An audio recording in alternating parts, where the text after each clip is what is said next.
1, 2, 3, 4, 5. Perfect. That's simple. All right, and you want to do any other thing, maybe, you want to get your legs moving, maybe you can just do this, take your legs up like that and then touch it, and just do that. Yeah, just do 5 with me. 1, 2, 3, 4, 5. Perfect. Now let's run through what we have in store for you guys today. Now we have STK in the kitchen. Chef STK is here, and you know that whenever STK is in the kitchen, she has something special for us. I cannot wait to dig deep into what's happening in the kitchen with STK. All right, now for an amazing musical performance, we have Jermaine. Jermaine is going to be giving us great music. We cannot wait for that one, for him to serenade the stage with his style of music. I'm sure we're going to have a great time. I am super sure about that one.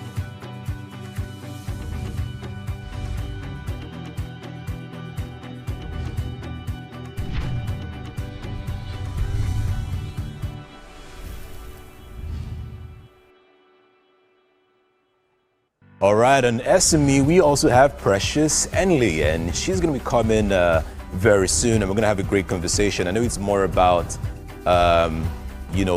data, immigration, and all the rest. We cannot wait to have a great conversation with Precious when she gets here.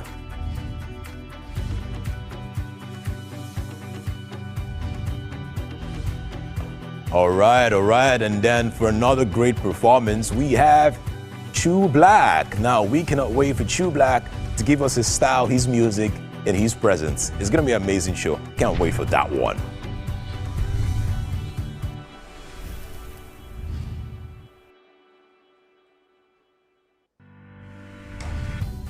And then for our final guest, we have Fola Izingi and Mazi Michael. They're going to be here to have a great conversation with us as well. We just want to know what's up with them, what they've been doing. And, we're going to talk about her style, her fashion, and everything in between.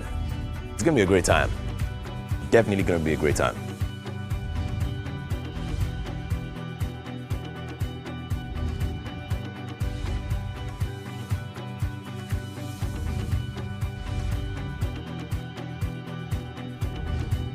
All right, as you can see, we have a lot in store for you guys, from music, to food, to great conversations. Brilliant people are coming on the show.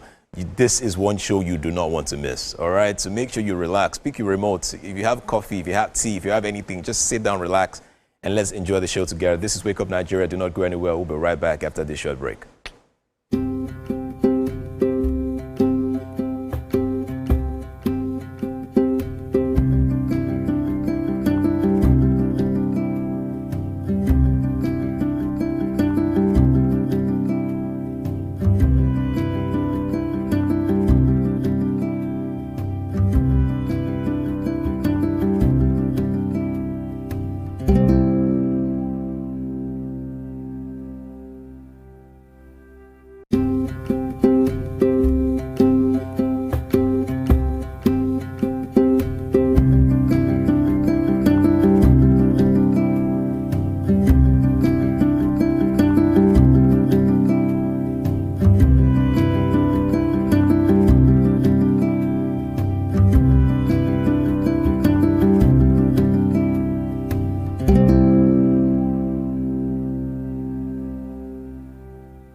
the kitchen. Good morning, Nigeria. We are in the kitchen, and I'm not alone. Look at this handsome young man, looking all good.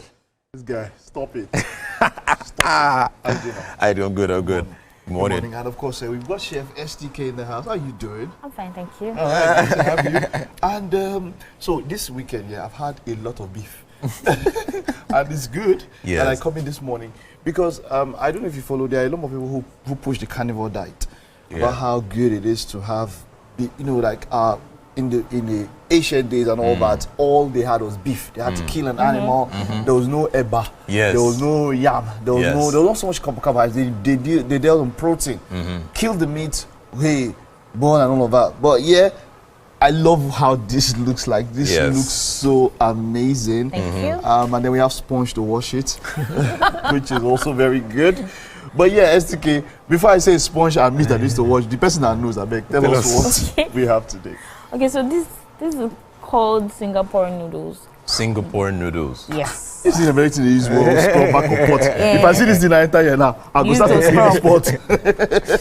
So we of course we need a lot of veggies in it because for us we need to do colors. What's the name of the meal?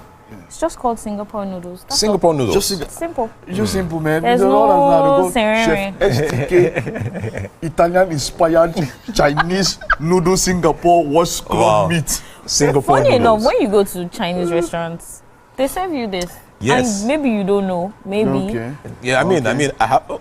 July no lie. Hold it, Edgar. Hold it. But you call this here, this has is it kebab or what? The So, normally there's meat. yes, but you can just call it beef. Okay. Was it, did you marinate it? Tell us the story behind this one. I marinated it. Okay. So I have a secret ingredient that I'm not going to share. That's my own. That's your own. Okay, All right. okay. But of course, you cut the meat in slices and then you put them in sticks. Put the veggies just to give a bit of color. Okay. And I've always wanted to know how they put these things in sticks. Do you have to boil them first? no, You just cut to a particular shape and then just stuck them in. oh, That's lovely. all. And then, Lovely. people have, people talk about how African meat can be hard sometimes. Yes. If meat is hard, what do you do So- if you want to make meat tender? Is that word to use? Maybe. Or something? So How there do are you go some about parts it? that are not too Okay, depends on the hard. part. Yeah, this is not Ishon. This one doesn't have Ishon, so it's normal, pure beef. You know, so you can- If you don't know what's Ishon, don't worry. It's okay, it's not by force. You must not know what Ishon is. But sometimes I actually enjoy it when the meat is a bit hard and then you have to drag on it. So that's like the fatty part. Yes. No, not just the fatty part. Okay. There's There's sometimes when some you have parts, when you yeah. have the part of the beef That's strong. That's hard. You have to drag. Yeah, but the and Ishon is the fatty part, right? And it's good. People talk about how fats and oil is a segment that's quite good. But this looks quite. This looks good, eh? No, you like your stuff marinated. Somebody's giving me language classes on top meat. But the meat is meat. Meat is meat. All right. And all of this comes together and all of that. So wonderful. Let's see if we can get started. Yeah. Okay, that's Let's fine. see. Let's see what we can do. All right. Okay. Well, we'll just take a short time. Yeah, Edgar? Yeah, let's take a short break and then when we get back, we'll start cooking. All right, can we do that? All right, do not go anywhere. I'll be right back.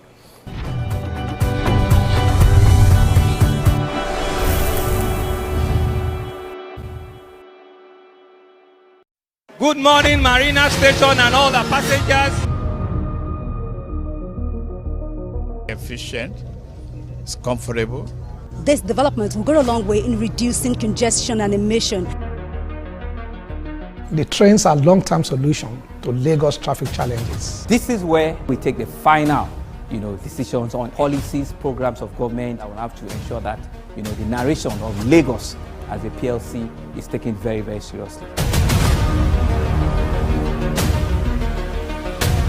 This is a major pedestrian bridge linking Oyinbo here to Apapa Road over there. With this overpass, we are providing what we call a permanent solution.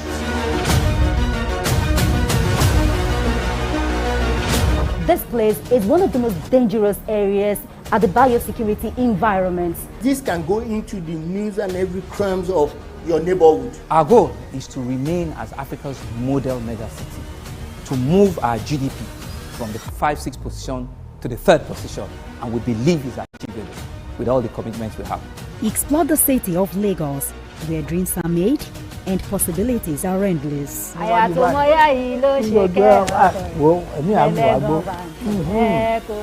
Adedoja Salam Adeniyi. I live in Lagos, inside Lagos.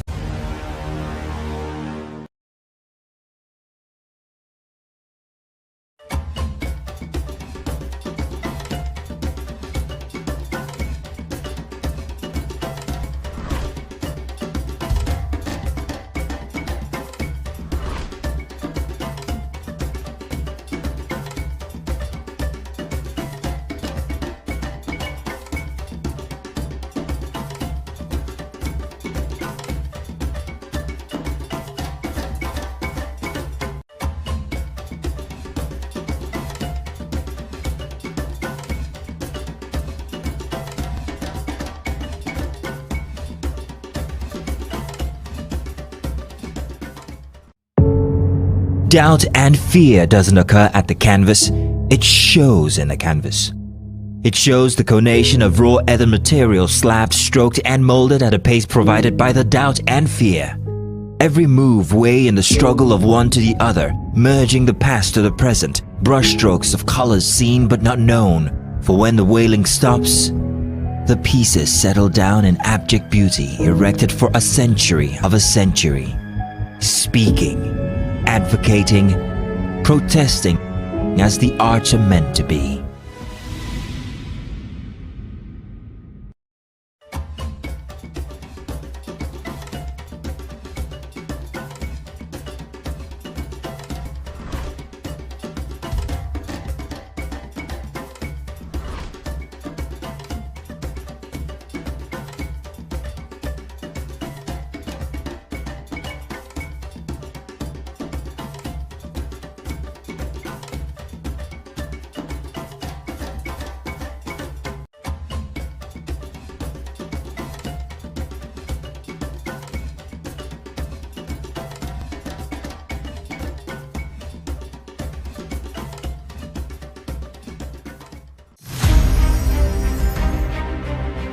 Muhammad Ali was born and raised in Louisville, Kentucky on January 17, 1942. His birth name was Cassius Marcellus Clay Jr.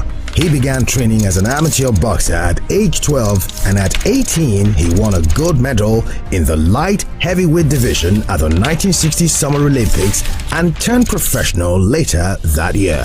In his early years as a professional, Clay was more highly regarded for his charm and personality than for his ring skills. He sought to raise public interest in his fights by reading childlike poetry and spouting self-descriptive phrases like float like a butterfly, sting like a bee. On February 25, 1964, at age 22, he pulled off a major upset, defeating Sonny Liston to win the World Heavyweight Championship. That same year, he shocked the boxing establishment again by denouncing his birth name as a slave name and formally took the name Muhammad Ali, which was given to him by his spiritual mentor Elijah Muhammad, leader of the Nation of Islam. For the next 3 years, Ali dominated the boxing arena. Muhammad Ali retired from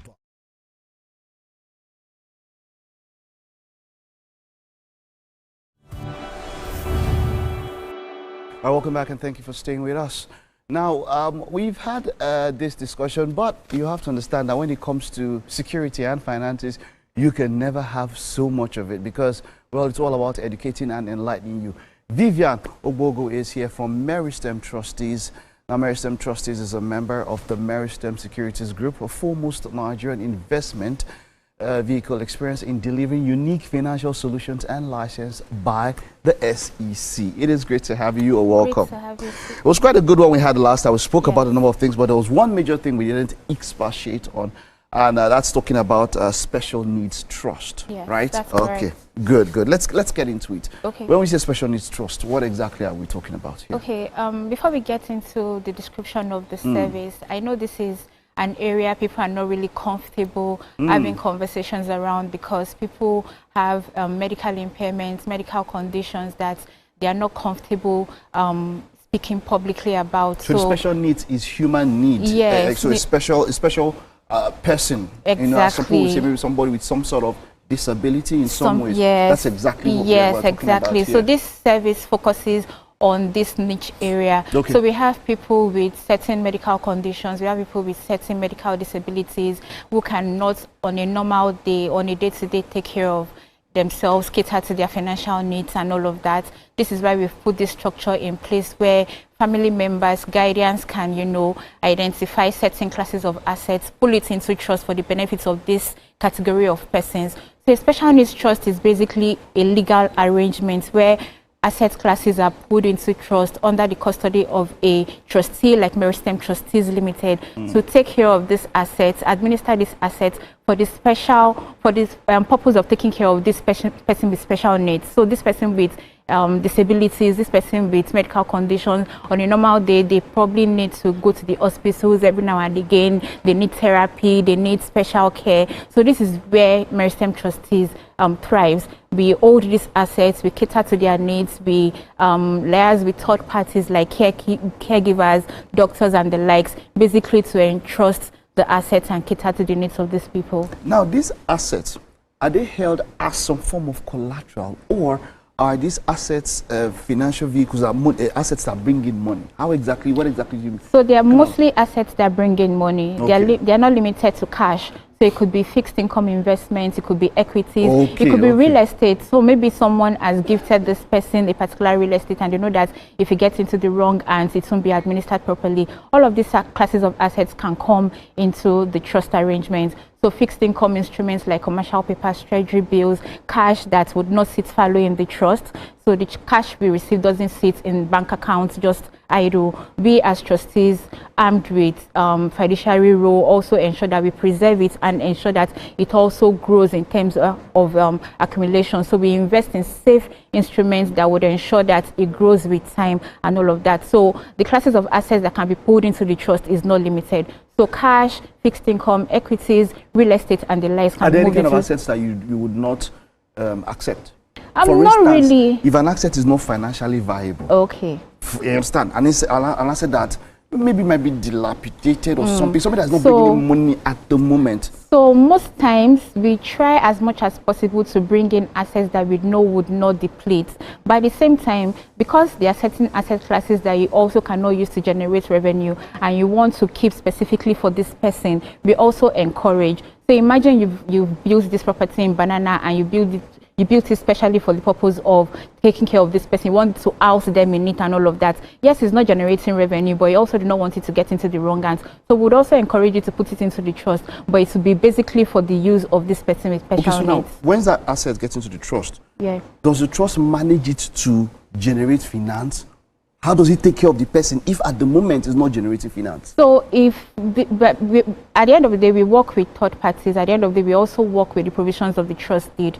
So if the trust deed, that's the legal agreements in place, says that the trustee should optimize the value of the assets, then yes, we'll look for ways to optimize the value of the assets. We probably would be doing some sort of leasing or letting out a portion of the property to generate rental income. Yes, so it all runs down, because at the end of the day, if it's not discretionary, there's so much we can do. We have to adhere to the provisions of the trust agreement. So if the trust agreement says, oh yes, trustee, you can do this, then we'll have to do this. If it says, no, you can't do this, we can't not do that, you get. So at the end of the day, we have to work with what the secular wants. We also have to look out for the long-term goal of the trust arrangement. So it all runs down to the opportunities that comes in place. Okay, in a scenario where there are no definite laid out terms in the agreement, from to that special needs person, it's not definite. Maybe it will just put it into trust.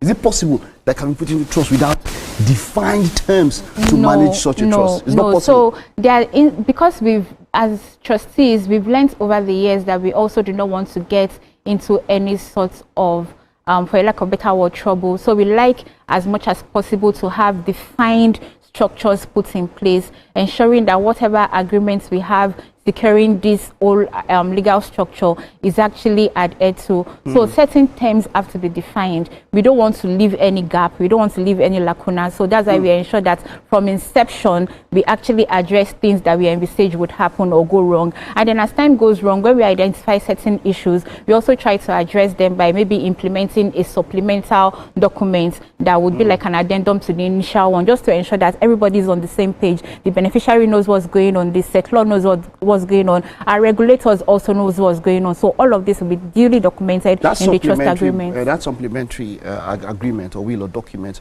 was that in effect when the trustee, you know, gave that particular asset to be managed? So it is implied. So let me give an example. If you're setting up a trust, a special needs trust vehicle, it doesn't mean that it is limited to the initial classes of assets that were put into trust. You can subsequently add more assets into it. You can subsequently change the arrangements. You can subsequently add in new beneficiaries. You can subsequently say, oh, this person at the time we set up the trust did not need this sort of medical care, but now needs this type of medical care. So all of that can be updated via the supplemental document that I just spoke about. Wonderful, wonderful, wonderful. And is it different from the other classes that you have when it comes to how one can engage Merisem trustees on this particular matter? Is it different? Okay, so it's kind of different from the normal living trust because this is literally targeted at people with disabilities. So we have people who are autistic, we have people who have mobility issues, and it's not necessarily limited to children. We have elderly parents who have mobility issues and all of that, who on a normal day cannot take care of themselves, who are in the hands of caregivers that probably would not look out for them 100%. So this is why this trust arrangement has been set aside for for category of persons like this. Wonderful. Can you come into, can someone, you know, there's some kids that even from birth, you know that they're special needs. Some even from before they're even born, sometimes, you know, it does happen. Can this kind of vehicle apply in that particular scenario? Yes, so it does. So there are parents who even before childbirth already know that their children would have some sort of medical condition. Even before the woman goes to the labor room to give birth, they can put all of these trust arrangements in place. You know that, oh, at the end of the day, God forbid anything happens to such parents, and they want to ensure that there's a professional party that will be appointed independently to look out for their children. They can set aside this trust to take care of their if they are opportune to go to school, maybe the medical condition is not so bad where they are able to attend school. To cater to their maybe therapy, to cater to vocational trainings, to cater to their normal upkeep, social activities and all of that. So the trust arrangement will strictly cater to all of those needs right from birth. So if the trust is well funded in terms of assets, quality assets, the trustee will maximize and optimize the value of the assets to ensure that even when the child reaches the age of 50, 60, 70, this trust and the trust assets are still well preserved and catering to the needs of this person. To wrap up, what happens to these assets when the arrangements of the deal have come to full term? Okay. So what happens to the assets? So there's usually a period within which the trust can operate for. Most times, especially for trust arrangements like this, it's usually defined in such a way that the trust operates till the person's incapacitation or demise. In that instance, the person's whatever remnants in terms of assets left in the trust can go to another person as defined in the trust deed. It has to be defined. So most times. So we already know based off our experience that we expect that they are laid out. Exactly. So it's either it goes back to the person's estate. If the person is fortunate enough to have children of their own, it goes back to their children. Or from inception, they also identify who they want to benefit from whatever remnants is left in the trust arrangement. Done your homework. You guys know what you're doing. Yeah, we do. Well done, well done. Just a final words when it comes to all of this. Just once again, why should somebody invest their assets in such trust management as it so nobody wishes to have this sort of medical conditions. Nobody wishes to have children with this sort of medical conditions, but life is life. Life throws lemons at us, and when this comes up, we need to, you know, put things in place, take charge and take care of the people that we know we love or we claim we love. That's why we've ensured that this sort of service caters to parents that would be able to design by care. So you're designing a trust arrangement, you're doing a bespoke, tailored arrangement that will cater to the needs of your loved one, should in case you are not there.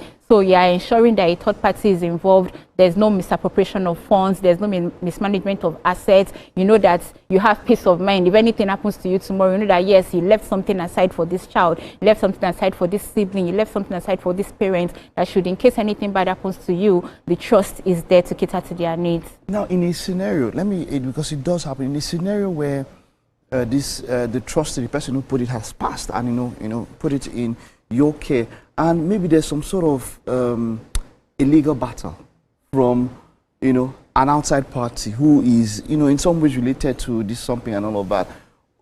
At the end, the person has to go through a legal battle. There are legal fees, there are other things involved that are maybe were not particular part of the terms when that trust happens. What happens in that kind of scenario? So most times the trust arrangement is such a private one that external influence is kind of limited, and should, in case that scenario happens, then the trust deed would have taken care of any anticipated wrong that would happen. So from inception, it is clear that the trustee has been entrusted with these classes of assets for the benefit of this particular person. But that doesn't stop legal disputes. Yeah, it doesn't stop it, but at the end of the day, we have something on ground, we have something in place that ensures that we are protecting these assets, we are protecting the integrity and dignity of this person that the trust has been set aside for. So we have proof, we have evidence, we are going to court to say that this trust was created for this person, this was when it was created, these were the classes of assets that were put into trust for this person. So yes, there's a likelihood of legal dispute, but in terms of the person who is disputing succeeding, it's yes. Success is another issue, and that's why I mentioned legal fees from the side of your trust, the person you're holding that trust in lieu of. So in that particular scenario, does Meristem cover the legal fees? Are you the ones that do you provide the legal So yes, to an extent, but no. So the trust assets would be used to cater to the legal fees. The legal expertise, yes, we have lawyers in-house in Meristem trustees, but at the same time, we also engage third-party solicitors who are well-versed in this area of dispute and litigation. Wonderful. Yes. Wonderful. I like that. That's so. Because at the end of the day, in the long run, it is us looking out for the interest of the beneficiary. So in conjunction with the third-party solicitors who actually have more knowledge in that particular scenario, with your in-house legal experts, put it together and ensure that this happens. So that's these kind of questions will come up, because the person is asking, what if I'm not there and I pass on and all of that? This would have to be, especially when it's a special need and all of that. So I think it's something that can encourage a lot of people to be a part of all of that. Once again, how do they your website or something? Okay, so they can reach out to us at trustees@meristemng.com or walk into our office at 20 Gerard Road, Ikoyi, Lagos. So we are just an email away, we are just a phone call away. We have physical presence in Lagos, both the island and the mainland. We are in Abuja, we are in Port Harcourt. So it's just to send us an email, reach out to us via WhatsApp or normal call, and we'll be willing to listen. All right, and then they can say, Meristem, please, we want to talk to Vivian. Is Vivian with you? She's the one that we saw. She's available. They can ask for her. Herself and her colleagues are available any time of the day. Because it was her they heard, it was her they liked. That's fine. They want to talk to her. Available. She's available. She's available. Well done. Thank you. It was Thank a pleasure you very talking much. to you. All right? Thank you very much for having me. Keep up the good work. Well done. Thank you. Thank you. Okay. Hope you're able to pick up one or two things from that. We'll take a time out now. Stay with us. There's still more to come on the show.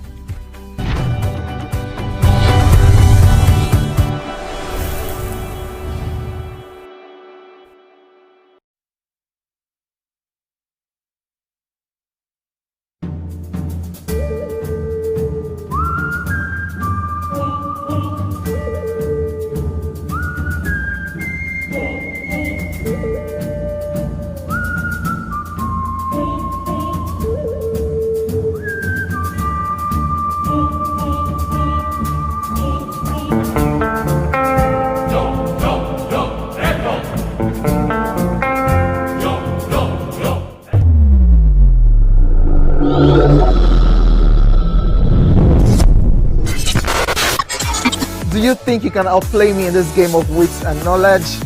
Can you go 7 rounds without flinching? I meant answering 7 questions correctly. How well can you hold your liquor? If you're curious, then join us for the most exciting conversation and games with your favorite celebrities on 7 of 7. Oh, hello guys. Come closer. Now this is...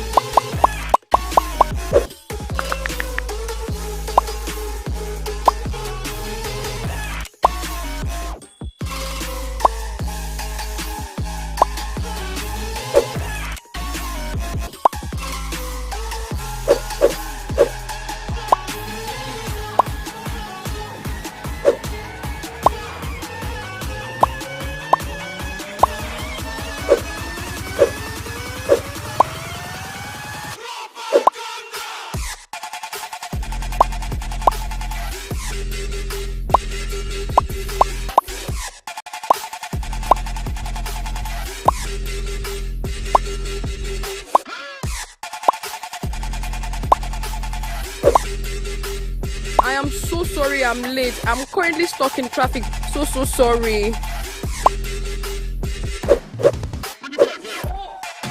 Hi, we're about to start the show. Hey, yeah, team are getting ready. We're gonna start very soon.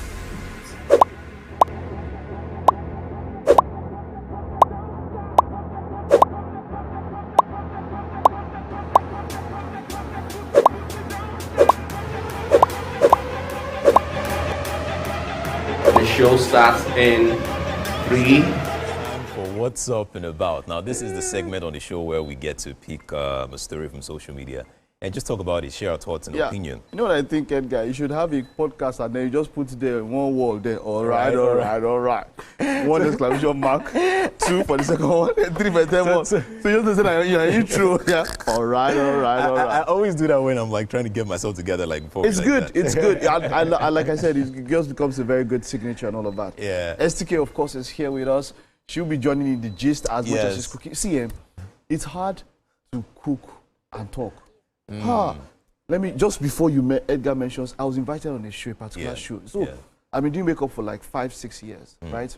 And I was invited on this particular show. It was sports, but I was the guest. I had to cook. Baba, I was staring, something that you just do like this, turn over. I stayed there for like 5 minutes. I don't know what to do.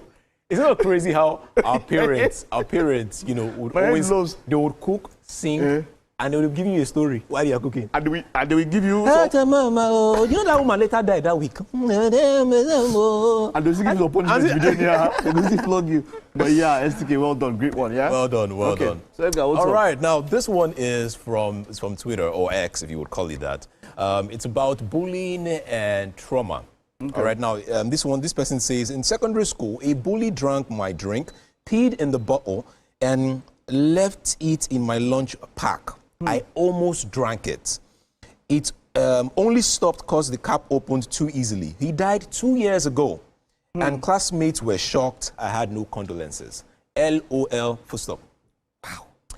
And wow. When I saw this, the first thing that came to mind was, wow, this person, first of all, I had to go through the profile and I realized that this person is way older than, you know, the time in secondary school. But when you hear something like this, you can just imagine the pain that this person must have been keeping for a very long time and isn't willing to let this trauma go. You know, the person said, LOL. That means the person is happy about this death. The person has been wishing for this person to die. And finally, this is happening. This is strong. But you know. But just before you give your thought, I want you to just hear from the chef. I would like to know, have you ever been bullied? And if you have in secondary school, would you like to share your experience with us?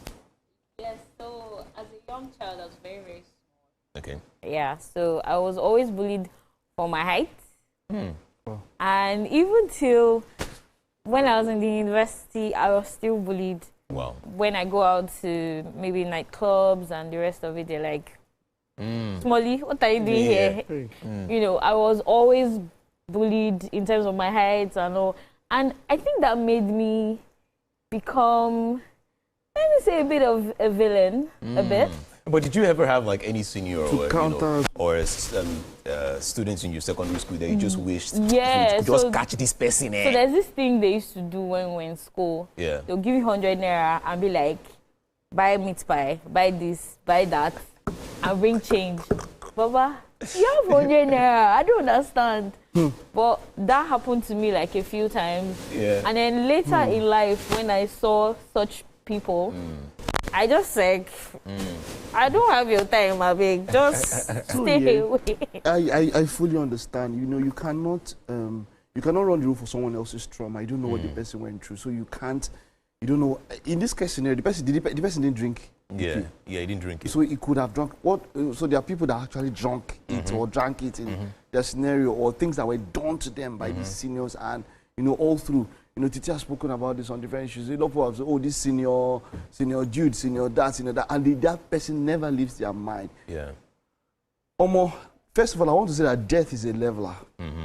You know, True. It is not a it's not a punishment for somebody. Nobody will live here alive. Facts. We've all right. So You know, when I think about it, whenever it comes to someone passing on, I always look, it will come for everybody. It's not, you don't even think that, you understand? Yours might not, you might not be as lucky as that person to have one that is maybe peaceful. Or to even live that long. That long, you know, so, you know, using death or laughing at that kind of scenario, if you would have not died, then you can laugh at it and feel like it's a punishment. It's not.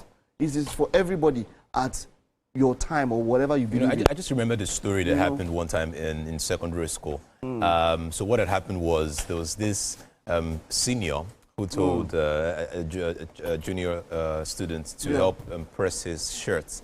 And then when the junior was trying to press his shirt, the junior burnt the shirt. So the senior got super upset. He was really annoyed. And then what he did was that he used the iron on the back. He used the iron on the back of the child.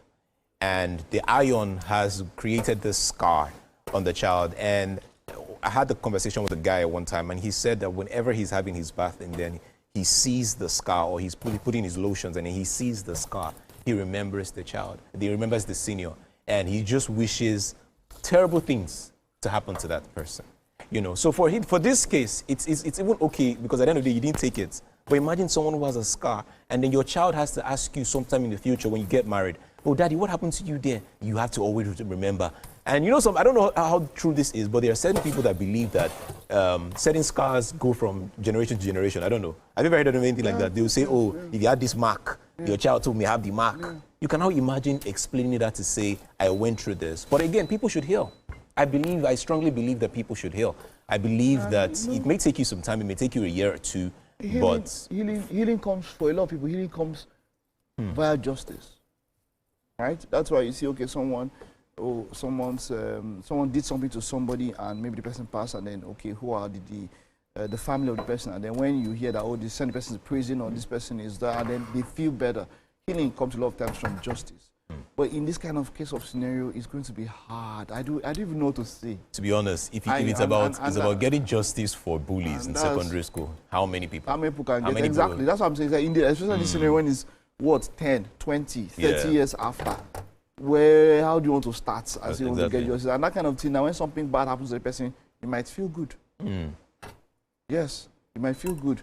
But it's what's wrong with something right now? I just want to say that generally, as a continent, as a country, we should learn to talk to therapists.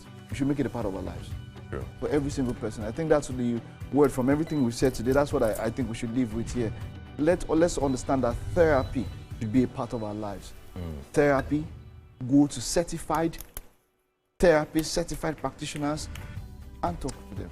I totally agree. I also would advise that secondary schools, even universities, should provide some form of therapy, or they should have a counselor, someone that they can, speak with, someone they can talk to about some of these issues.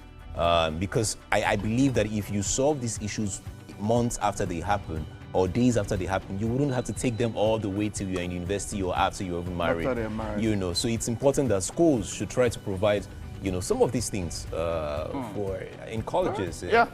All right. We'll have to wrap up with that. STK, I don't know how you are doing that. Those way you're cutting with the scissors and all of that. But I know that I see scissors in cookwares and all of that, or part of instrument, and this is what it's used for. Wonderful, wonderful. All right. Yes. We'll still be here. We'll get to catch up with STK and see what's going on with the Singaporean noodles. We're trying to sort out the oven. Now we're going to fight it now a little bit after now, but we'll be back right after this. All right.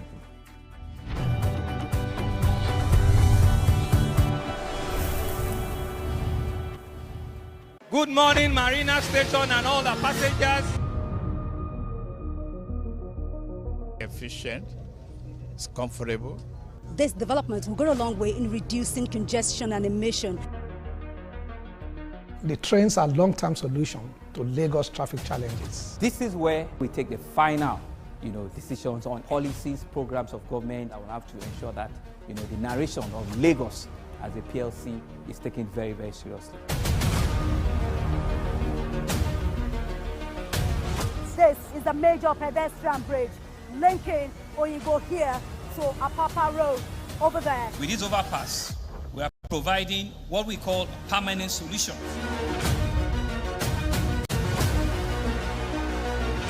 This place is one of the most dangerous areas at the biosecurity environment. This can go into the news and every crimes of your neighborhood. Our goal is to remain as Africa's model megacity, to move our GDP from the 5-6 position to the 3rd position, and we believe is achievable with all the commitments we have. Explore the city of Lagos, where dreams are made and possibilities are endless. I'm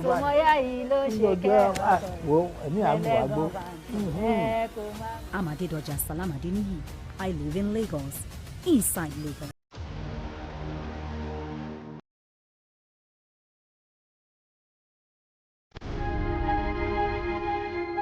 It's a mean of getaway out of hustle and bustling in Lagos, at Lagos, with Lagos, about Lagos, and it's the vice that gives me joy. Entertainment is creativity. Entertainment is way of life. Entertainment is how you can describe it.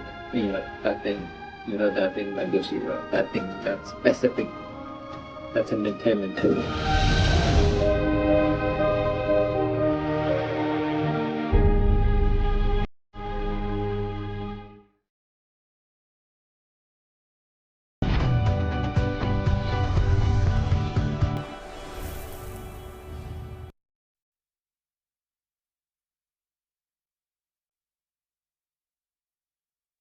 All right, all right. Now on SME, joining us to talk about business is Precious Ellie. Now, he's the co-founder of Anli Solutions and technology-driven company specialized in hospitality management, system design to empower, hoteliers and cutting-edge tools for managing properties efficiency. We are happy to have you here in the studio. How are you doing? I'm great, thanks. So I was looking at the name Anli, and I realized that it's the last part of your name as well. Right. I'm sure it's a combination of your name and then the. That's right. The partner's name or someone's name. Yeah. So it's actually the combination of my name and the name of my co-founder.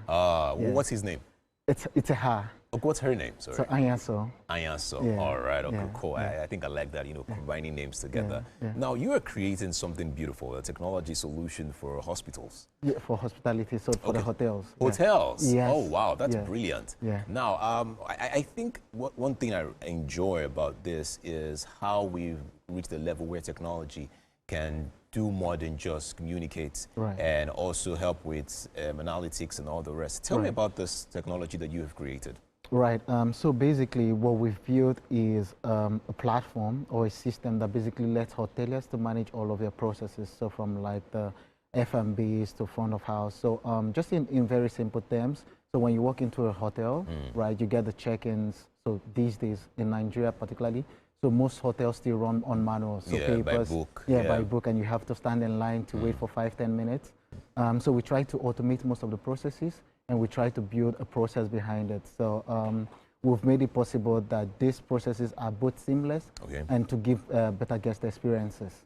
All right, now you've been building this for about 6 months. Yeah. How's it been? What have you learned in 6 months so far? I think building a tech company is actually, it can be challenging, right?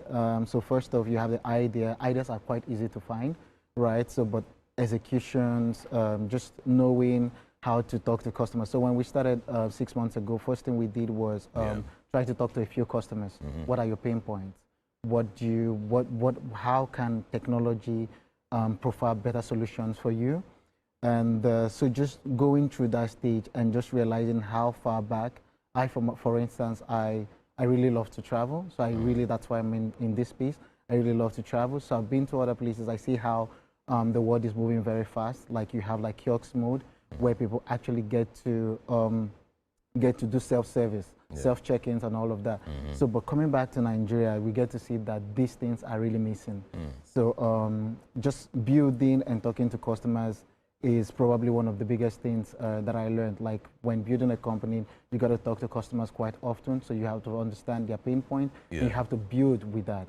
All right. So you talked about different features of the solution. I'm just wondering, what is the key or the greatest feature for hotel owners with what you're building right now? Right. So what we're building, our competitive advantage, if I would say, would be our dynamic pricing solutions. Okay. So what that basically means is these days, hoteliers get to choose their pricing themselves. Okay. So one time they say, oh, we price our so when you say solution. pricing, you're talking about like negotiations here? No, we're talking about like the price of a room. Okay. You know, when you go to a hotel, the price of a room could be 50,000 per night. But with technology these days and with AI, so we collect lots of data and we try to automate these processes. So what we do is we use the data around the hotels, around your hotel, for instance, if you're a hotel owner, we collect information around the hotels, what they are charging, what the price points are, and then we try to automate that process for you, and then you don't have to set the pricing. So the pricing becomes dynamic. So it increases as per demand, and then it reduces as per when the demand is low as well. So that's really where AI comes in, and I think that's where we're really trying to stand out in the industry. That is beautiful to see the future of this. I'm also just wondering some of the limitations you must have had in the creation of this solution for the past 6 months. What are some of the limitations you've experienced while trying to create such solution? I think I have to say at this point, like there's always a Nigerian factor, right? Okay. Yes, of course, there has to be. So the Nigerian factor is like internet, for instance. So our solution is fully cloud-based. And just building for some of the customers, you get to realize that some of the customers are like, okay, what happens when we don't have internet? You know how Nigeria is and all of that. So that's probably one of the biggest challenges we get to. Okay, and how have you solved that problem? Right now, what we are trying to do is we're trying to do an on-prem solution as well. So try to give our customers a backup solution. Okay. So when the internet is down, they still can be able to still collect data and run it, and then when the internet comes up, it gets to sync.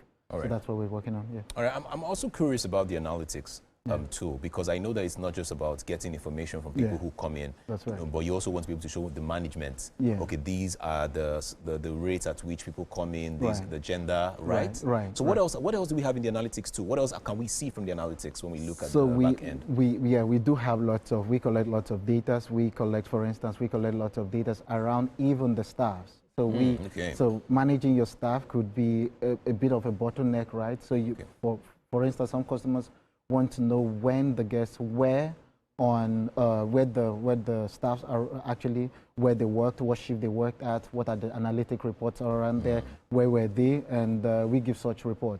The other form of report we give is also financial reports, right? Okay. So we have the accounting module. So we give. So you're not worried about theft or Exactly. Yes, wherever you are as the hotel manager or the hotel owner, you are sure that it's going, things are running fine. Exactly. You can actually monitor your business from the comfort of your home, from anywhere you are. So your stock level, which is a bottleneck for most people in the hospitality space, even in the F&B, so they get to say things like, our staffs get to take some things from us, get to steal, so they cannot really monitor it. So, but with our tool, they can get to monitor everything to the smallest details in the hotel. All right, so I'm also looking at all the different features here. You have monitoring of staff, monitoring of customers who come in. You also have financial understanding as well. I'm just thinking here, apart from these two strong features, what else do we have? So we have we have about 8 modules currently. So we have the front office. So the front office is basically the check-ins and check-outs, guest history, extended stays, and the rest of them. You have the restaurant module as well. So which is one of the core features for us in the restaurant module is we have made self-service even more. We've taken it a step further. So if you go to a restaurant today, you want to order your food, you get to see the waiter standing in line, asking you all of the question, what do you want? But what we've done with one of our solutions is basically you can order your food yourself from your table, and that reduces the communication between the waiters and waitresses, right? So you just get to order your food and your food comes. You can pay yourself right from your table, right? So that's one of our core modules as well. We also have the bar. So which is like you go to the bar, you sit down, you order you place your order. So we have the bar module, we have the stock module, like I mentioned, we have the accounting module, we have the employee management module, we have the banquet, right? So for renting event spaces and all of that. So it's just a full suite. Yeah, I see that you have probably just thought this through, and you have said, if they complain about this, we have this model. If they say this one, we have that model, and which is brilliant. My only worry is. With the increase in AI as a tool to help solve certain situations faster, it also sometimes can limit the amount of people who get jobs as well. But what do you think about that? Don't you think when you start to take away jobs from people who are meant to probably help in taking orders and, you know, serving drinks in the bar, but now you can do it on your own. Is that not a way of limiting people from getting jobs? No, I feel like, just talking about that, I feel like, of course, we're in the age of AI, jobs are going to be lost, no doubt, right? And in the service industry, that's going to be affected a whole lot. But I feel like what we are looking at is efficiency. So if you want your business to be efficient, you want to even low cost, right? You want to hire less people, right? So a job where you needed, like in a hotel where you needed 15, 20 people to run a 10-room boutique hotel, right now you could run with like 5 to 7 people. All right, let's talk about the pricing plan. Because I'm sure there is so many hotel owners who are watching this show and are like, oh, I love it, I need it, but how much is it? All right, so I'm just wondering, what's the pricing structure like? Right. So our solution is really custom-based. So what that means is basically we get to talk to our customers. We get to understand what they really need. So but in terms of the pricing, it's actually priced locally. So that's where we try to standard as well. So because we built for Nigeria and for Africa, so we try to price it in Naira, right? So most of the solutions out there try to price theirs in dollars, but we try to price it in Naira. So pretty affordable. And it's monthly, so you could pay monthly based, so it's a SaaS product, so you could pay monthly or you could pay yearly, just whatever works for best. All right, so I'm just looking at the marketing funnel. So what is the first point for a new hotel who wants this service? What's the first thing to do? Do they go to your website? Right. So they go to our website and they could book for a free 30-minute demo. Right, so they just fill in it's like 4 or 5 questions. They just fill in the information and we get to reach out and we can set up a 30-minute demo to discuss further. This is good. This is good stuff. Okay, now tell me, what is the future for Anli? Wow, the future for Anli is, like I said, we just went live a couple of months ago, but right now we're onboarding a lot of hotels and lots of restaurants as well. And we're looking at a future where we can automate as much as possible, where we can even infuse AI into more stuff. Right now we have AI doing a lot of stuff on our back end, but we're looking at even doing so much more with technology. All right, so right now you're in your onboarding stage, and the plan is just to get as many hotels as you can get as many restaurants and bars that love us. Okay, all right, but you're also looking at lounges as well. Oh, nice. I mean, it's endless. The possibilities are really endless as well. This is really beautiful. Oh, thank you so much. Thank you so much for coming on the show. We're so happy to have you. It's really incredible, the impacts and the goodwill that comes with technology these days. Thank you so much for Anli. And please help us say hello to your partner as well. Yeah, sure. All right. Now we've come to the end of that segment, but the show still continues. It's still Wake Up Nigeria. Do not go anywhere. We'll be right back after this short break, okay? Thank you.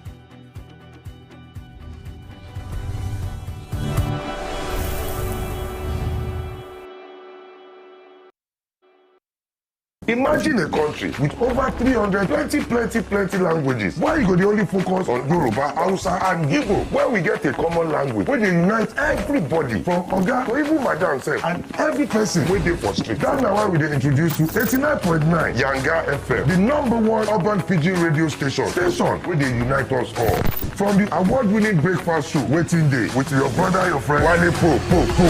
Everywhere. So Bobo. You dey chop for this side. This na Cruise Express. And this go be the best 4 hours of our life. Country people, make una join us. Now we be What's Up Naija crew. Now we dey give you wetin dey sup for inside we country. Yes, so keep it loud. If God be your papa, why you not gonna make Yanga? Compound wahala. Now here we dey settle all the matter. Bro, you right here. Nobody better than we, right? I can whispers be that. Make I just be the last sensible voice where you go hear. Now we be 89.9 Yanga FM. Entertainment for me, first of all, I say it's a vocation. It's work for me. It's a way of life that brings about merriment, relaxation, and it's happiness. It's everything good put together. Anything at all just to make you happy, give you joy, make you laugh, make you dance. Entertainment is a way of life for A1.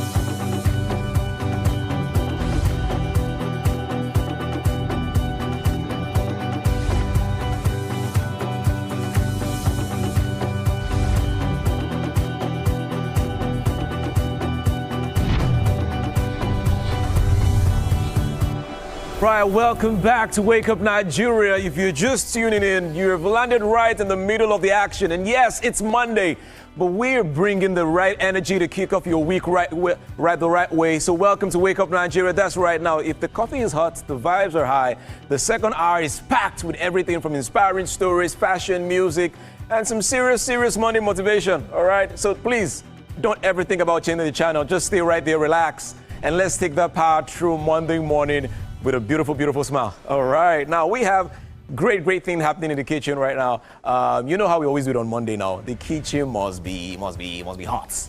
And I'm telling you that whatever is happening in the kitchen, I cannot wait for the show to end so you can have a taste of what's happening in the kitchen. You're watching Wake Up Nigeria, and we are thrilled. We're thrilled to have you with us. Now, my name is Edgar Eric, and now remember that you can catch us live on GOTV channel 16, UHF 49, or you can stream from anywhere in the world at tvcentertainment.tv. And for our viewers on the move, you can always just download the TVC app in your Android or iOS store, and you can take us wherever you want to go. All right? Now, please, do not forget that you can follow us on Instagram, TikTok, Facebook, X. Again, not my X, but X, at tvcentertainment_. Now, be a part of the conversation by using the hashtag WakeUpNigeria on TVC. Let us know what's happening this week for you. All right. Now, bringing some heartfelt vibes is Ogidi Nathaniel, popularly known as Too Black. Too Black, we cannot wait for great music. Now, his single just dropped, Song of Victory, and he's going to be giving us some great music. This song was in light of what happened recently in Benue State. We cannot wait to hear that one to enjoy the great music that he has for us in store today.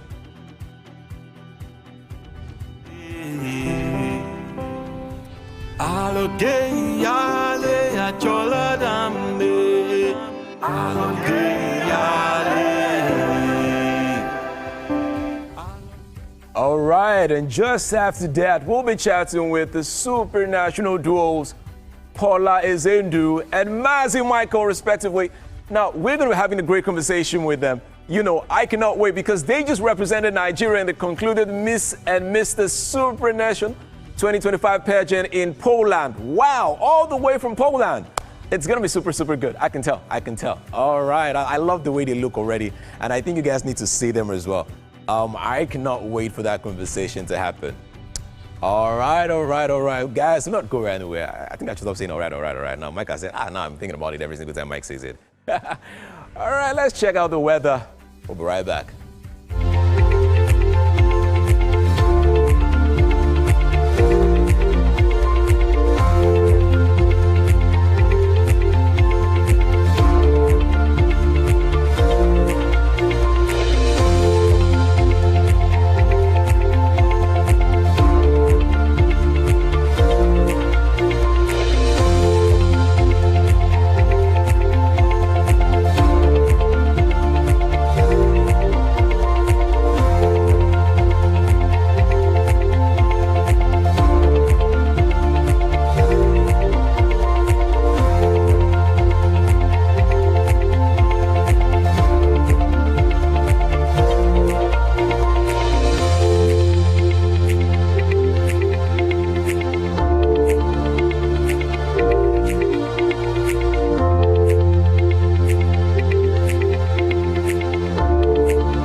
Again and welcome. It's the news on Wake Up Nigeria for today, Monday, the 7th of July, 2025. All bottlenecks standing in the way of Nigeria's agricultural growth, especially livestock production, will be removed. Now, that's the assurance from President Bola Tinubu during a bilateral meeting with Brazilian President Lula da Silva and top officials from both countries. President Tinubu told the gathering that Nigeria is already implementing economic reforms aimed at boosting global competitiveness with a special focus on agriculture. He also promised that all technical aspects of existing agreements between Nigeria and Brazil will be streamlined paving the way for stronger cooperation in trade, aviation, energy transition, and food security.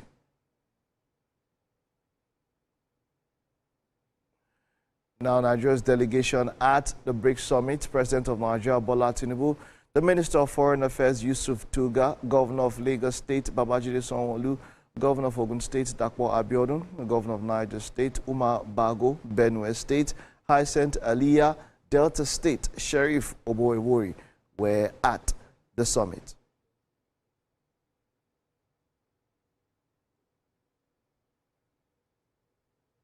Now, BRICS is a powerful coalition of emerging economies, Brazil, Russia, India, China, and South Africa working together to promote peace, development, and global cooperation.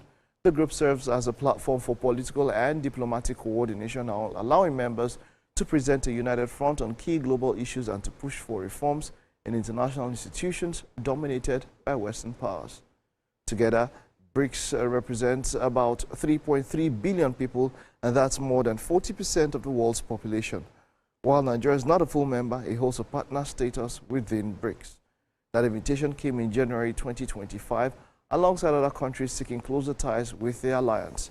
As a partner nation, Nigeria can participate in BRICS initiatives and collaborate on economic and geopolitical matters, though without full decision-making powers.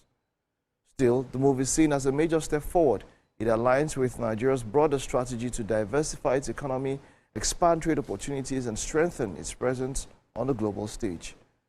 At its core, BRICS challenges the dominance of traditional world powers, pushing for a more inclusive, multipolar world where countries like Nigeria can play a stronger role. At least 68 people have died in connection with the flash floods that struck central Texas early Friday. The toll includes at least 21 children in Kerr County, where 11 girls and 1 counselor are still missing from Camp Mystique. Search and rescue efforts continue even as authorities acknowledge the likelihood of finding survivors decreases as time passes. Federal response has been activated in Texas after President Donald Trump signed a major disaster declaration for the state. The National Weather Service issued a slew of warnings ahead of a storm, but questions remain about how many people they reached and whether vacancies at the agency's forecast offices affected its response.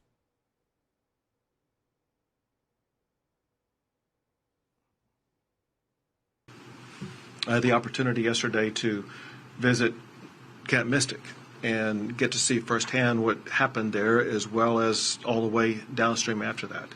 And it was nothing short of horrific to see what those young children went through. And we will remain 100% dedicated, searching for every single one of the children who were at Camp Mystic, as well as anybody else in the entire riverbed, to make sure that they're going to be recovered. The information I'm going to give you is as of this current moment in time, knowing that this information will constantly change throughout the remainder of today as well as in the coming days. In Kerrville, in Kerr County, there are 59 confirmed deceased. There's still 11 missing from Camp Mystic. Separate from there, in the Central Texas area, there are confirmed 10 deceased.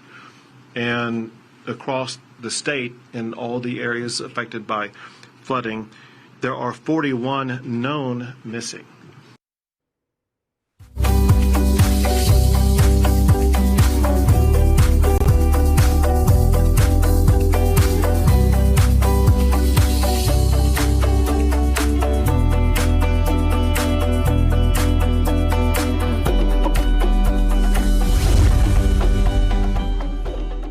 Tickets for Chelsea versus Fluminense have been slashed to less than the price of a beer as FIFA. Arsenal have announced the signing of Real Sociedad midfielder Martin Zubimendi for £51 million to mark their first significant outlay of the summer transfer window. Zubimendi has signed a 5-year deal with the Gunners, who were able to beat Premier League rivals Liverpool and Manchester City to his signature. The Spanish international has long been courted by Mikel Arteta's side, who have now finally managed to land one of their key targets.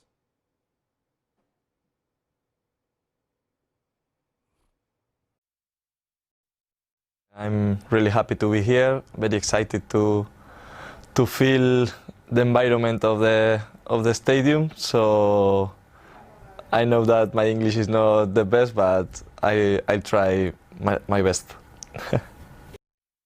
Now, when talking about transfer stories, Victor Gyökeres is said to be willing to join only Arsenal, and even though Sporting have said they would take more than the 59-60 million, it's said that Arsenal's valuation is still under the 80 that they're asking for. But the player has stated that he would even take a pay cut to ensure and facilitate the move. We'll get to see how all of that plays out in the coming days in the transfer window. And then on to Wimbledon, where Australia's Cruz Hewitt was victorious on his first appearance 23 years after his. And that's it on Sports and the News for today. We'll take a recess. Stay with us. There's still a bit more to come on the show.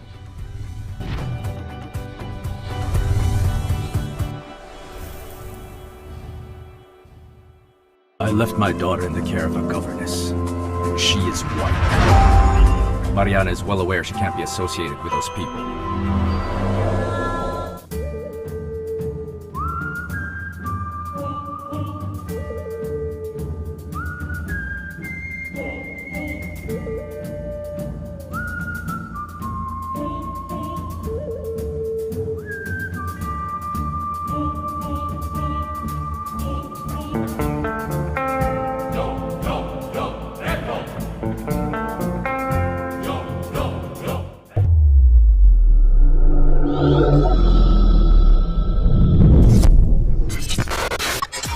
Do you think you can outplay me in this game of wits and knowledge?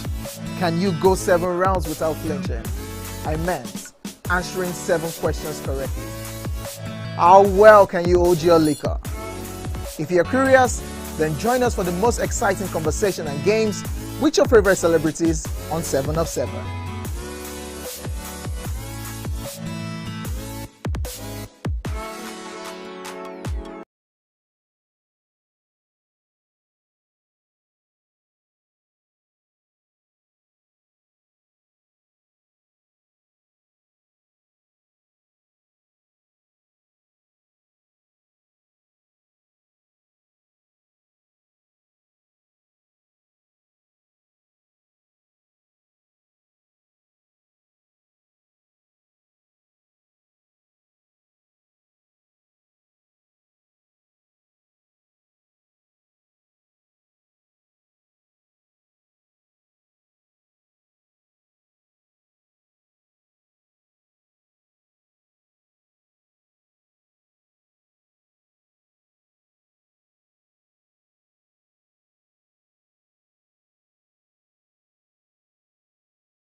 I see. Like I mean, when fastest. it's noodles are super like fast to prepare. Yes, of course. I feel like they're amazing for breakfast because if you really don't have that time, maybe you're in a hurry, you need to take your children to school.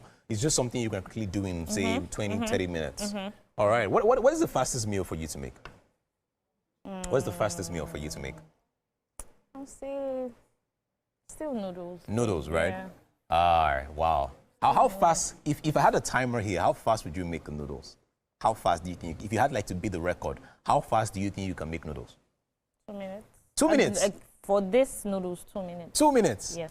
All right, that means you're close to the, you're close, but... So the what? I've done it in a quicker time, that's why. I'm just saying you're close to the time that I did it.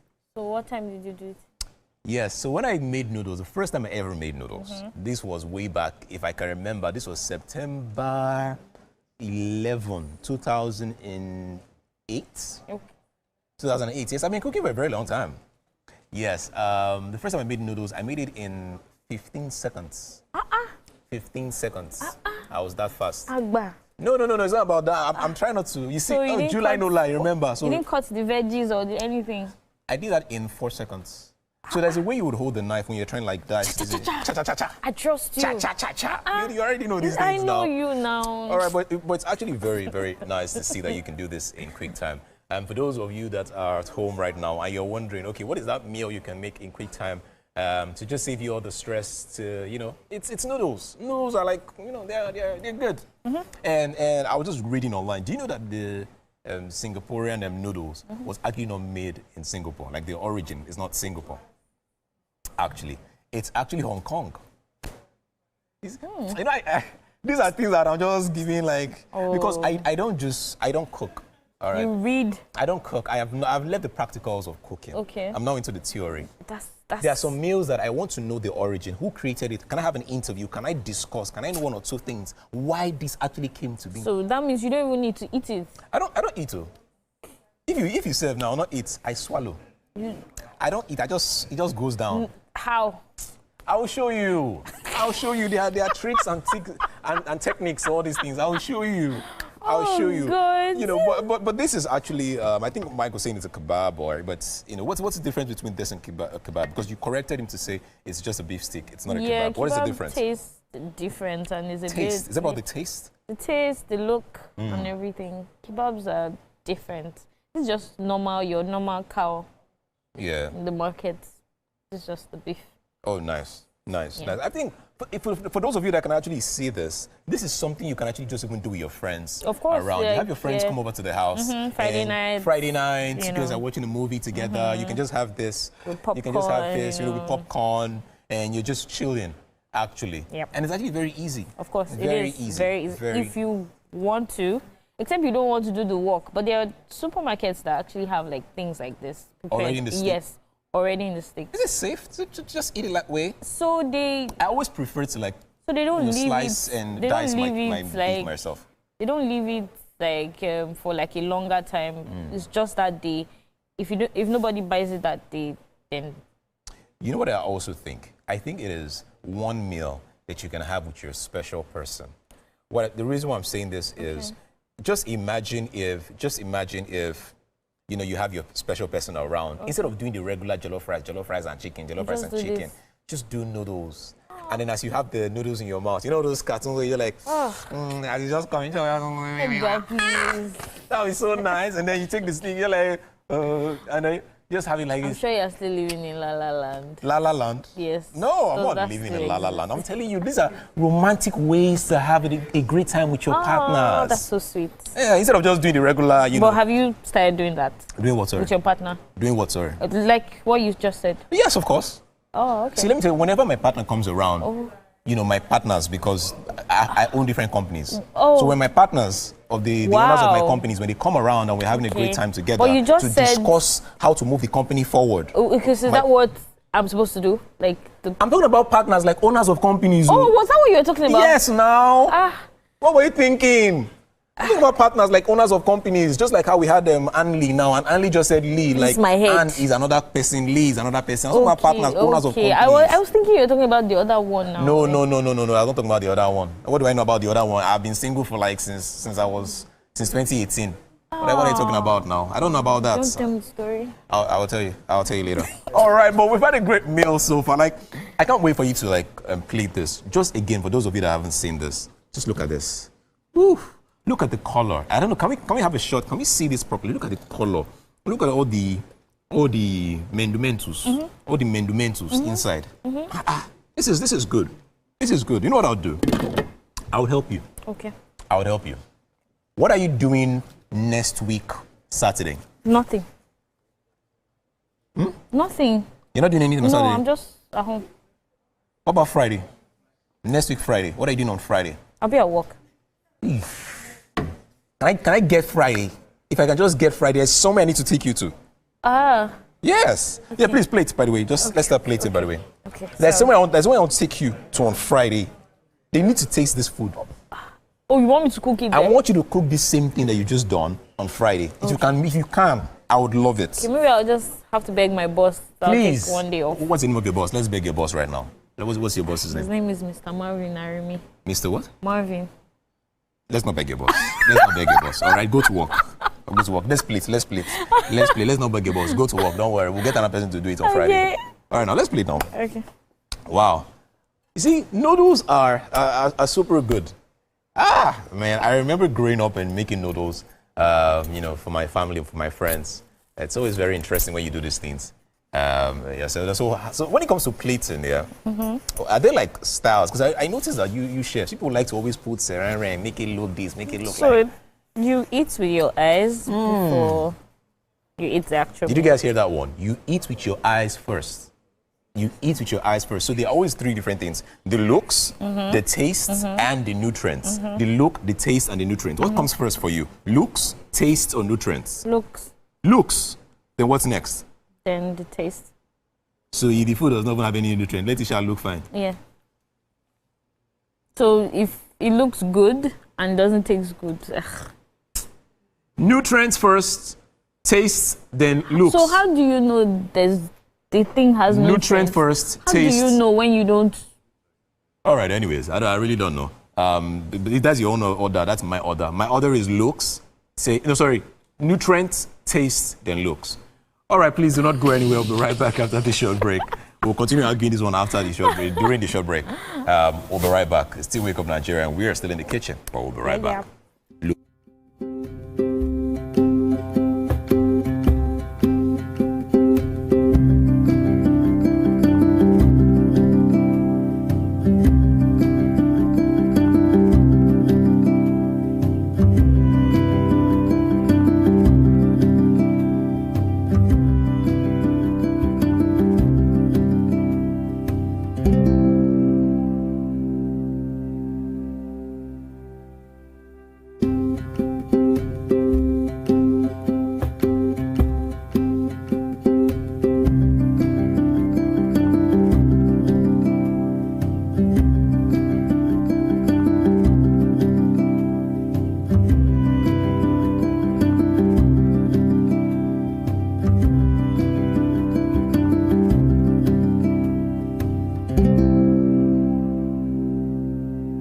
Okay, so getting to see how all of that pans out in the kitchen when Edgar and Chef STK are done.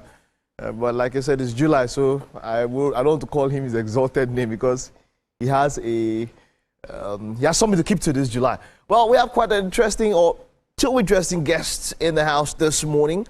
We have a supernatural duo, Miss and Mr. Supernatural Nigeria 2025, Paula Zindu and Mazi Michael, respectively. Now, both Supernatural, they went on to represent Nigeria at the just concluded Miss and Mr. Supernatural 2025 in Poland, where Mazi Michael came third runner-up. It is great to have you guys. You are welcome. You are welcome. Our reps. It's a pleasure to be here. Our reps. You thought you look safe. I'm going for a wedding or something because you came on black, you came on white. I just told you to just walk to the aisle and I'll just stand like the priest. Anybody who has anything against the union of this couple, shut up, don't come out. It's great to have you guys. You are welcome, yeah? So let's talk about your experience in Poland. When did you guys leave? How was the flight? How was the reception? How is the country? Talk to me. Okay, Michael. All right, so let me go first. Yeah, Poland, when we left, I left a day late, some random issues. We always have it. If you don't leave late, it's like a trademark of Nigeria. US visa, they have. US, she has a US passport. I have dual citizenship. So yes, you do. I remember when we had the last time we had that discussion and all of that. But with our green passport, I have a green passport. Man. There's always going to be one struggle or another. But yeah, I left a day late, but luckily I arrived just in time for like right as they were beginning things. The only issue I had there was fault of mine. I broke my phone right before I arrived Poland. So it was a bit difficult navigating the, you know, the new space, a new area. But aside from that, I just got right in and got thrown right into the middle of things, you know, 12-hour flight to Poland. And then you just get straight into it. Just came right in. They were like, you have 15 minutes to get dressed, have a light makeup on your face, and we're starting a shoot right now. So if you look at some of the pictures, I wasn't happy with them because I was stressed as hell. But you know, you still have to put on the game face and be who you need to be. See, look, everywhere we're speaking about this thing, how we are self-sabotaging as a country. I mean, look at this kind of scenario. First of all, how it's not even about, let's even talk about the physical exertion. Let's talk about mentally. Yeah. Coming out from a 12-hour flight. Yeah. And then you just have to go straight to compete because of, you know, it's that we always do this thing in spite of. We try, and I feel like if as a country by ourselves, if we are better organized, then people like you who are going out there to represent us will do better. Yeah. But then, you know, you got in there, you give it your shot, you give it your best and all of that. That means you didn't even have time to even go around. Normally, you go around and at least just get the country to you, acclimatize. Exactly. That alone, at least a day or two. I didn't have that. It, mentally get set. Landed straight into the middle of things. Yeah. Start shooting, start talking to people, you know, get right into it. There was already an itinerary for the day. I hadn't seen it. So it was word of mouth. Oh, we have this itinerary. We're doing this, there's this. And get ready for it right now. So how many days before the competition did you get in? So the men are only there for 2 weeks, and the women are there for 3 weeks. Okay, because of course for the ladies you need more time, and maybe there are more contests and all of that. Yes, so there's about double the contestants for the males with the women, and Poland showed me Shaggy. Tell me. I mean, considering that you've traveled and all of that, and you've been to different cultures and all of that, what was different about Poland? So I'm no stranger to Europe. My sister was born in Wales, and I used to spend my summers in Birmingham, you know, Germany, things of that nature. Yeah. But it's always in a large city. I feel like where we were, Malaposhka, is very small. Okay. Right? And when I say small, I mean to the point that in the total of me being there for 3 weeks, I saw a total of 3 black people. So they are not even as exposed. No.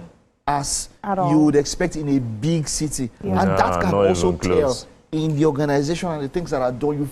It's possible that one will feel like an outcast or not a part of it. I felt like an alien being there. Bam, that's probably at least she saw black people. I saw a black person on the final night. Oh, really? One Nigerian that came to support me because she had left. That was it. That was the only person in the stand. And he walked up to me. He's married to a Polish lady. And right after the show, he was like, hey, Nigeria way.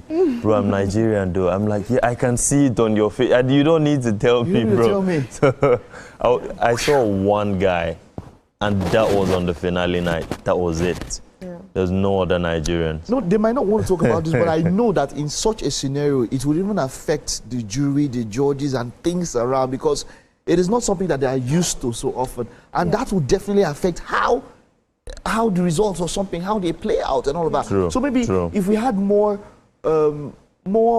cities that are bigger, people that understand what it means to be diverse. Of course. Because if I was in a, so for instance, if it's in London or if I'm in a capital city, I know I've seen different people. I understand what it means to engage, to be multi-diverse. I understand what it means to be inclusive. Yes. That could also affect what we're doing there. So I mean, there are a lot of things, you know, but we need to give you kudos. I mean, you got there out of representing your country, so you're amongst the top 60 and all of that. Yeah. That is quite something. Even though you were disappointed it didn't go so far, but you made mention about the makeup. I know, just tell me that story. Not even just makeup, but even up to the hair. Like there were several.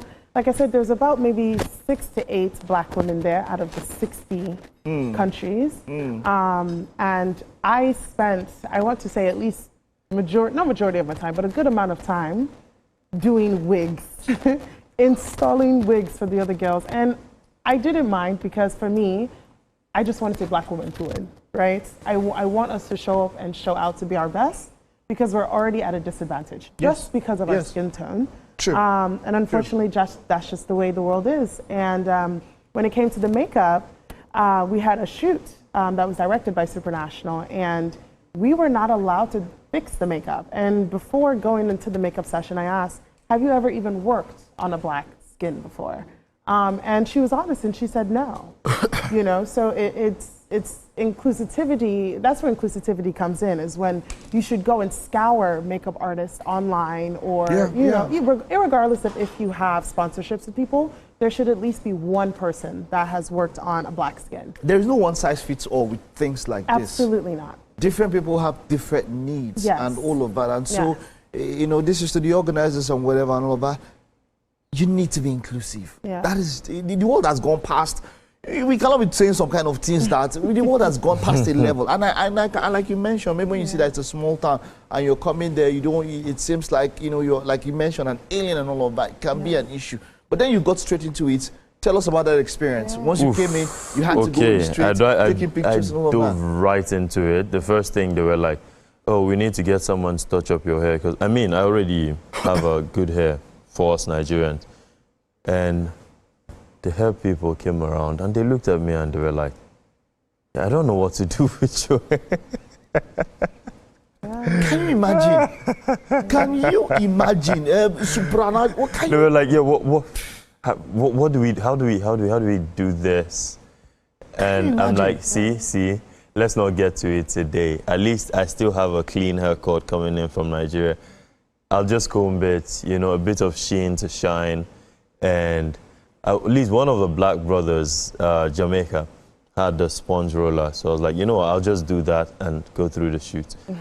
And they were just like, can I touch the hair? What does it feel like? I'm like, okay, that's almost like zoo. I had a father and a daughter come up to me. You know, to me, thing is, I found it very funny because again, it's not my first time being outside, but when I was in Turkey, at least we had a couple of black barbers and also some white barbers that had spent a lot of time cutting black guys, so they were more used to our hair texture, our lining and everything. But these people were fresh off the bat. They've never interacted with. I think it's a lack of intellectual. It's a lack of care. I don't know. When you don't envision, like, how do you not? How do you know? Yeah, how do you even if you've not moved out of your country or wherever you are, don't you have the internet? Can't you search for knowledge? I mean, don't you know how people? I wouldn't say Chinese and be saying, oh, your hair looks. Of course, I know that we are not the same. Different races look different, feel different. I cannot expect them. Why would you be acting in amazement as though you were just? I'm trying to think of this experience, and I can imagine how unnerving this can be going into a competition. Yeah. You guys need to do more. I don't know, all through. You need to do more. When it's part of all of this, you were able to pull it together. Tell us about the process of you becoming the third runner-up. Yeah. Okay, so, you know, outside of that, the other thing that was, at least for me, it wasn't so much because, again, I've been outside before I studied abroad. But it wasn't too difficult to adapt to the food.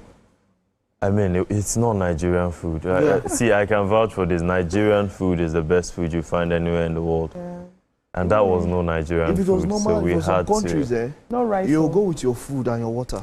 My friends had told me when I was leaving, they said, bro, you need to buy some things that you can quickly whip up there and eat. Yeah.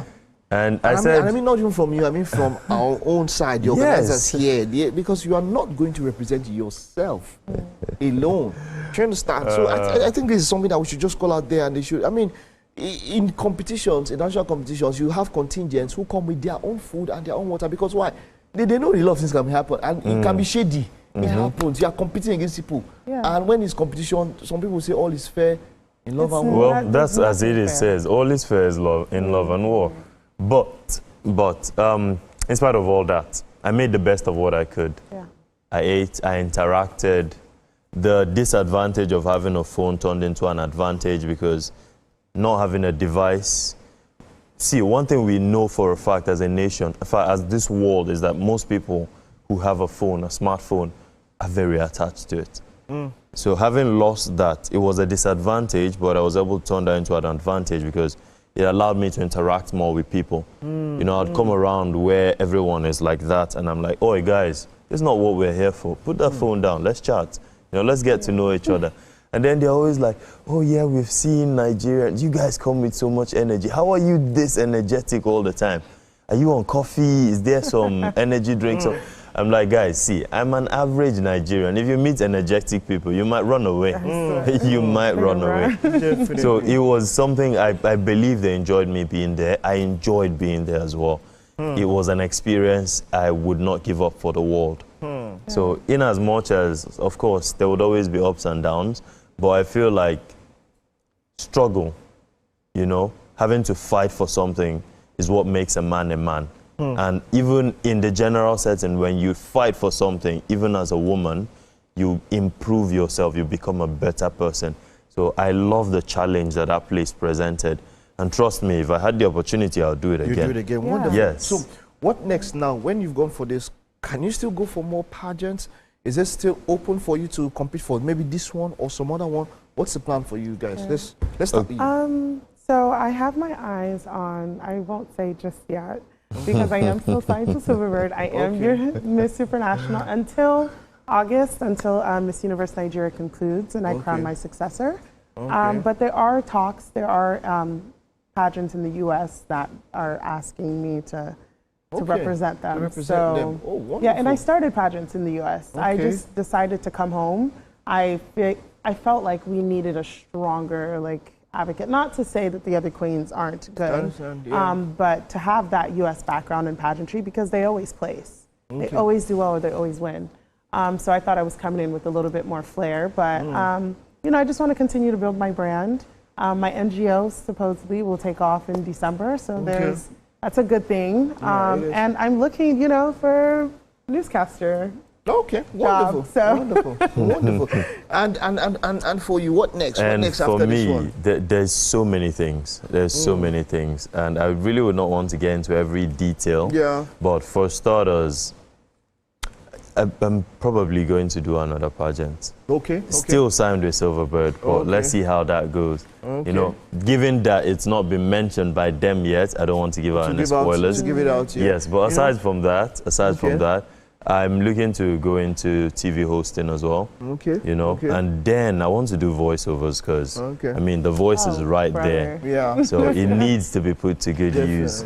So I already started working on some things on the ground, and when it starts coming to fruition, trust me, you will see it. Yeah, as in some ways of find out what could be done better with all that you've gotten now, everything that happened, all the experience you have. What do you have to the organizers, to pageant people elsewhere? What can they do better next time that would enable that everybody has some sort of equal playing field? What do you think can be done? We need support. Yes. Because the delegates, we're going to go in and do the best of our abilities. Support in what way?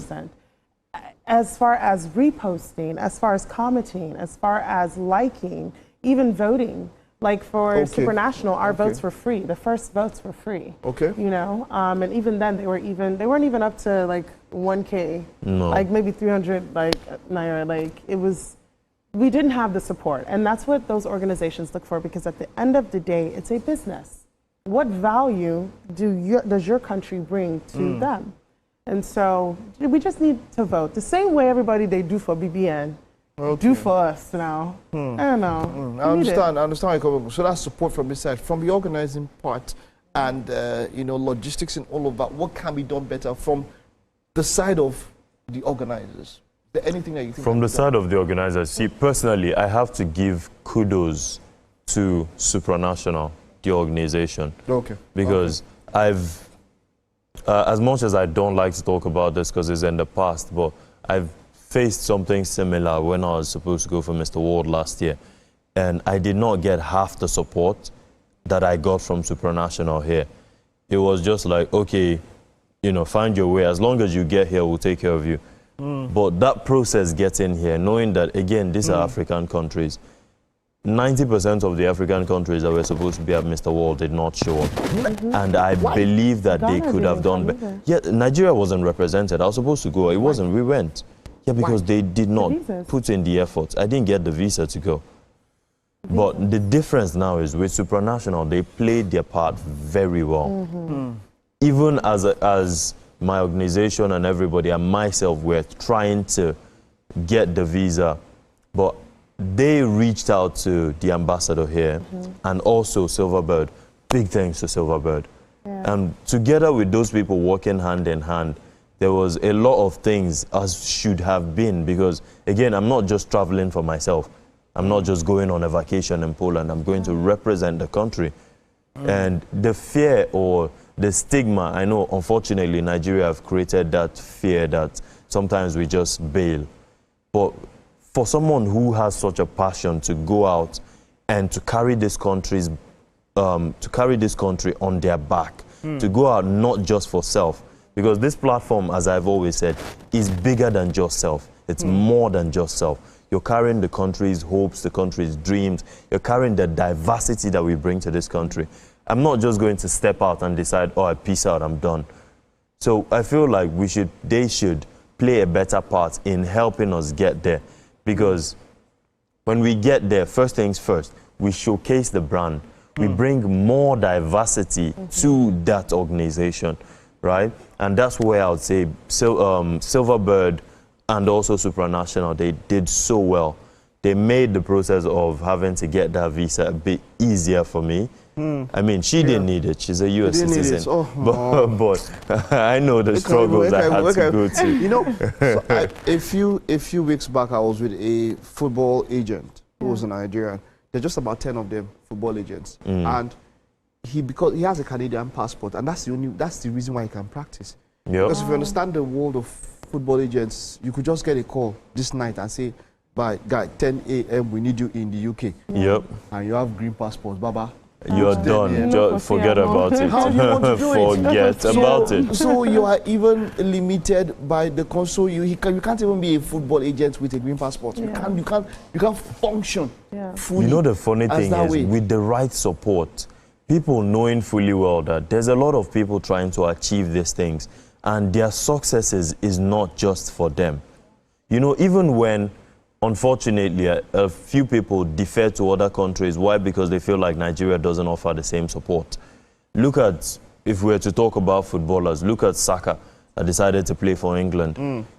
I believe that it wasn't just a choice of, oh yeah, let me just speak England. It's because unfortunately Nigeria doesn't offer the amount of support that England would offer him to be there. Exactly.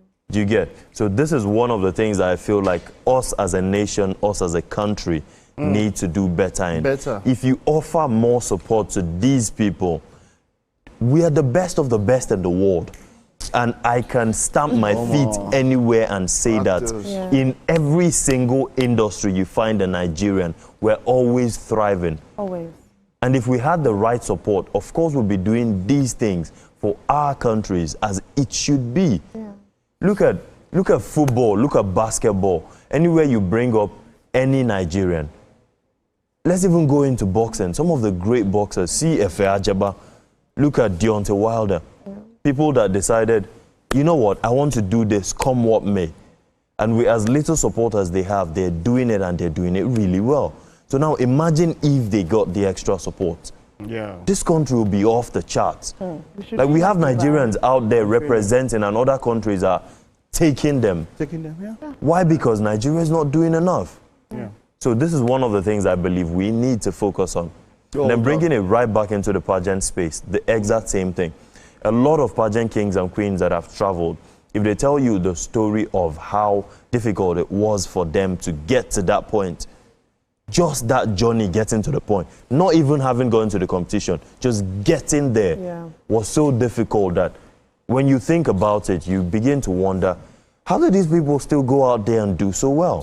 Wow. Do you get? Okay, it's if we start now, there's so much we'll not go because I'm already getting angry. So let me just hold myself now. But it's been a pleasure, and we wish you all the best going forward, whatever careers and whatever way you want to do. And Thank you so much. Thank you so much. To your elbows, right? Thank you. Okay, we do have something for you, but just before that, while you're on your seat, we've got a performance. Ogidi Nathaniel Ame, popularly known as Too Black. Too Black, how you doing, man? Very well. I'm doing great. Okay, Too Black, what are you performing for us? I'm doing Songs of Victory. This morning, yes. Song of Victory. Yes, Oh, so. wow. What inspired the title Song of Victory? The recent happenings in Idoma land, in Benue State in general recently, actually calls for a sort of sober reflection and all these things there. And at this point, I felt it's not about telling my people, I'm Idoma, I'm from Benue State. It's not about telling my people that, okay, we are downtrodden and everything. It's just for me to give them that moral support, that motivation that we needed, that, yes, victory is on the horizon, and Idoma Nation, Benue as a whole is going to get that victory that it strongly deserves, yeah.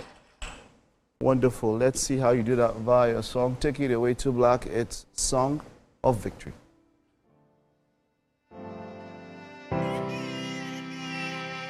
Yaboa, labo flumabo, olada lole dokulecha,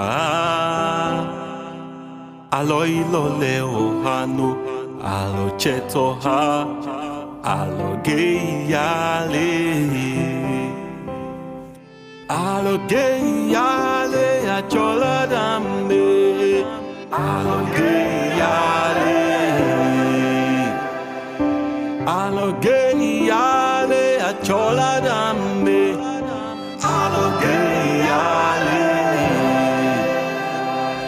alogeyale achola dambe, alogeyale, alogeyale achola dambe, alogeyale.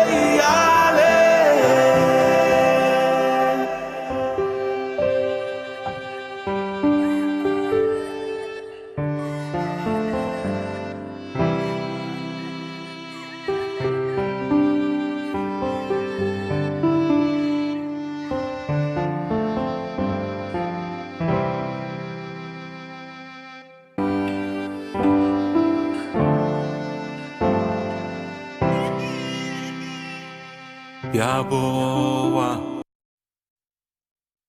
All right. Wow. I would have said Chef E, but this is July, so... I see what you did there. All right. All right, you're welcome to the kitchen. Thank you. You guys look amazing, by the way. Thank you so much. Yeah, we made something amazing, too. We have Chef SDK. Tell us, what did you make? So I made Singaporean noodles with beef sticks. Yes. My favorite. Right, you want to taste or you just want to admire? No, absolutely. You can admire it. How when you can admire it, I'll just go. Please, have a taste, please. Oh and my tell us God. what you think. All right. No, since you guys went to Pulan, say let us just let's reach Hong Kong and make something special. Yeah. Oh, I love it. Really good. Yes, yes. What do you think? Texture is on point. Lovely. All right. Lovely. And the taste, oh my How did you get the God. noodles so soft? Hot water. Yeah, yes, no, but did you add salt or? Yeah, of course. I did a lot. Yeah. No, this is divine. Okay. This is divine. So what I did was I kept it in the pot for a very long time with hot water. This is July, Uncle. Okay. Yes. All right. It's been a wonderful show. We'll see you tomorrow. Bye-bye. Bye. Bye.